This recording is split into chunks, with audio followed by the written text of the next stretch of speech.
It's summertime, and you know what that means. Every time you get in the car, it's blazing hot. It makes the first few seconds of your drive super uncomfortable. Today, we're going to fix that for $25 and using these four things and go over why it works and how it works. You can buy window covers for cheap online and in stores, but if you follow the DIY option, you'll be given more material so you can make covers for your whole entire car and even your house windows, and for much cheaper than a custom set. This also allows for you to have custom mounts and covers that allow for you to have phone mounts or other items on your car's windshield and windows. This also works great for stealth camping in your car and around town. Now we can get started on actually making some window screens. So, my roll of foil right here. And we're gonna first, what we're gonna want to do, we're gonna rough cut it. So we're gonna take our piece of foil, take our roll, we set it on the ground, and we're gonna get it set up against the window, get it out to a distance, and be like, okay, you know, I think I need this much. We're gonna cut out to about here, so we just have a nice piece to work with. What I'm gonna do is I'm gonna fold it like this. I'm gonna take my knife out, use the sharpest thing you can to cut this, or else it's gonna be really difficult to cut. I'm just gonna slide it across here. I highly recommend, if you don't have a nice sharp knife, to grab one of your kitchen knives, as those work super well. So we're gonna get that cut. Shouldn't be too difficult. If you go slow and steady, you get a nice clean cut that'll allow it to look the best. Sometimes it might get caught on a certain point, especially if you have bubbles in it like mine does. So you can start from the other side, nice little clean cut, and boom. We now don't have to use the whole entire roll and have our one piece right here. So, now that we have this one big piece of silver, we can go and we can shove it in our window, and we can start to do some precise cutting. I like to recommend everyone remembers to measure twice, cut once. It's gonna really come into play here. So, if we look at our window shape, we can see that it gets bigger as it goes backwards. So we're gonna probably, and this is a straight line right here too, along the straight line down here. So we're gonna want to take our straight edge, which is right here from what we just cut, and we're gonna try to shove that in this corner, have this against the bottom line, and we're gonna come out here and we see, okay, it starts to curve right here. So we're gonna grab our pen from inside, we're gonna take our pen, and keeping this as close to the corner as we can, it's gonna be super essential. We're gonna curve this in the corner, we go, whoop. Let's cut it right there. So now we have our mark, we can see it right here. We're gonna grab our knife again, and we're gonna cut it. I like to take two fingers, hold it on one side, and then have the other two fingers holding the rest of the sheet. You just gotta cut nice and slow, and boom. Piece is cut off. We can just throw it in the car for now to hold on to it. We can go back and we can see if it fits. We put it up against the corner, put this against here, fits pretty perfectly. So you can see we don't have a ton of stuff covering this, and we're gonna get to how to cover the second part in a second. But for now, let's do the other side. Let's get this trimmed up. So again, we're gonna take our whole entire foil piece, we're gonna shove it in all of its corners that we wanna keep, and just really start to jam these in so we get a nice crease. We're gonna start with this line right here, since it's a nice straight one. We grab our Sharpie and get that marked out. So we're gonna make sure we can push it in all the way. I recommend using two hands and just run our Sharpie up along that crease. Boom.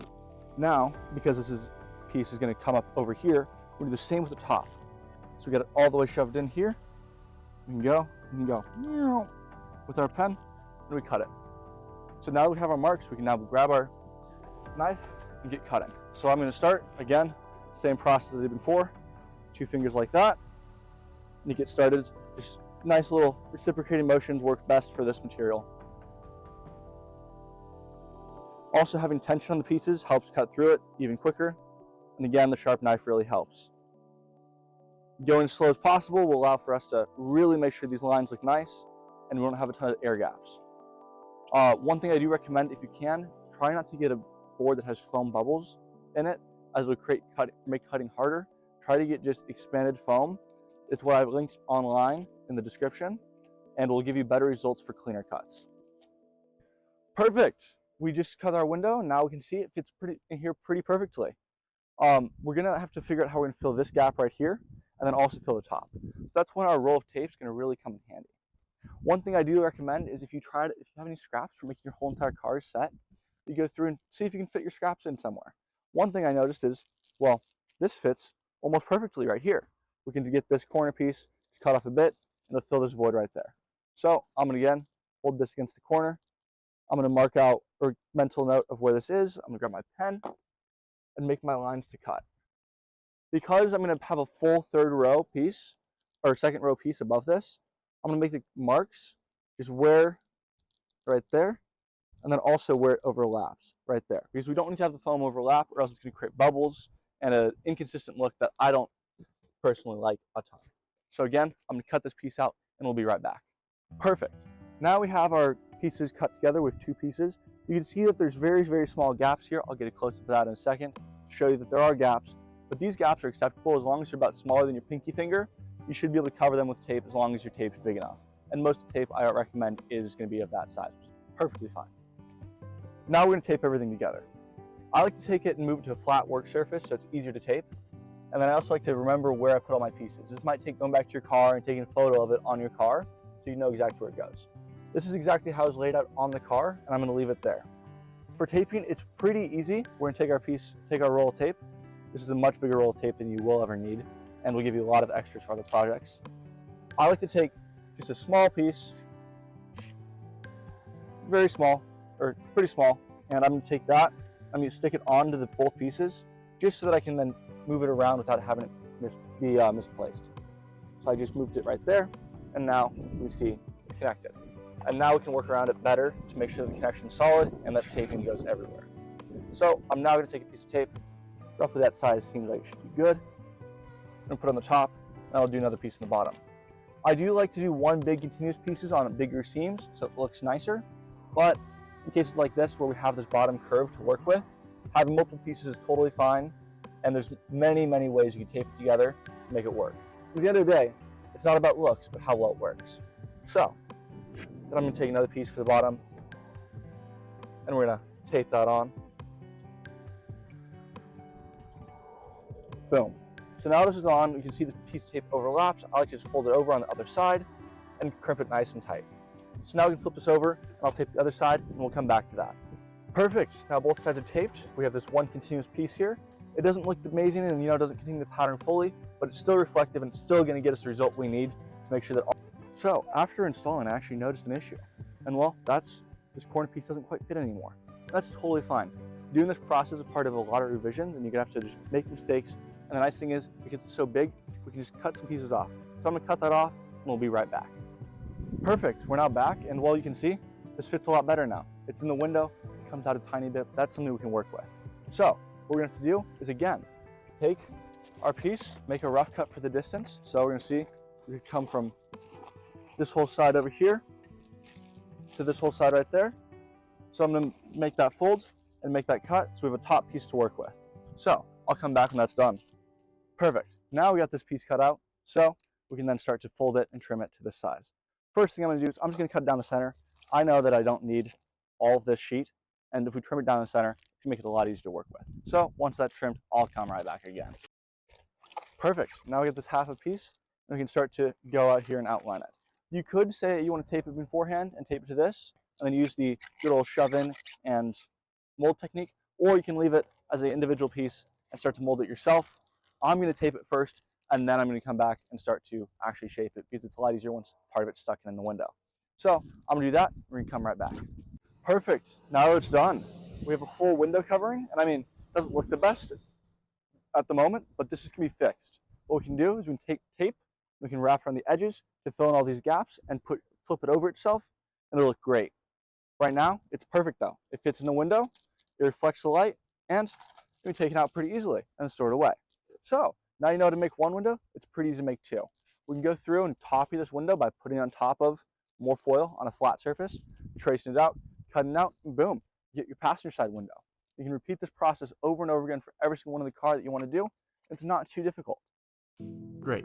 Now that we know how to make these car window coverings, let's go over actually how they work and the physics behind this. So, the reason a car gets hot is based off the greenhouse effect.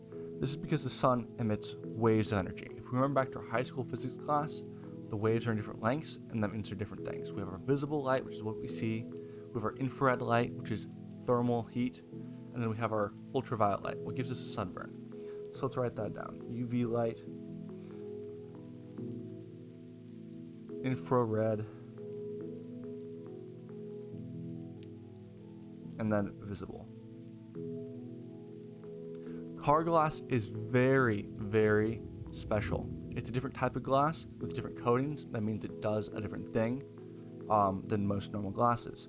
Because of that, the car glass, our infrared light, which is this, comes on through, hits the glass, it goes bonk, and reflects away. Then our ultraviolet light, which is purple, comes through, boom, hits it, and goes away. Normally UV light goes through most glass, but because this glass is designed to protect people, it has a coating on it that protects it so we don't get sunburned in the car, which is great, and we all like that. But the thing that does go through is our visible light, which is our orange. It's going to go on through, keep going, and boom, it's going to hit the meat. When any item, especially a black item, gets light from it, the light it radiates back is its color. So if something is white, it's radiating back almost all of the light it gives. But if it's black, it's dark, which means it absorbs all the light and makes it hot, which is converted to infrared energy. That's how it gets away. So now our piece of meat is heating up, and it's emitting infrared energy, and it's going boom, hitting here.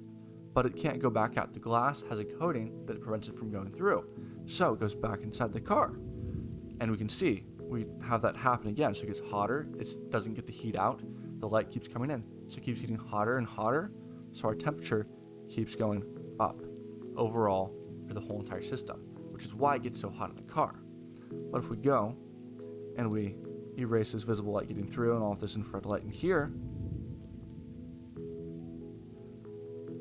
and we put in our second layer, our little shield right behind it, because it's silver and a foil foam, what it's going to do is our visible light, which is orange, is going to come, it's going to go through, and because our car windows are see-through, we can see through them, it's going to hit that, and then it's going to go through the window, and it's going to hit the foil and then bounce off. Granted, if you do have window tint, there will be energy losses, and it'll get hot because it's going to absorb the window pane itself, because it's black, will absorb some of that visible light and get hot. But that's why it's a thermal foam. Those thin bubbles, the two layers of it, trapped air inside, will hold it here and mean that the thermal heat, which is conducting through the air, takes longer to get through and get into the environment to then warm the meat up, or whatever's in the environment, in this case your car, up.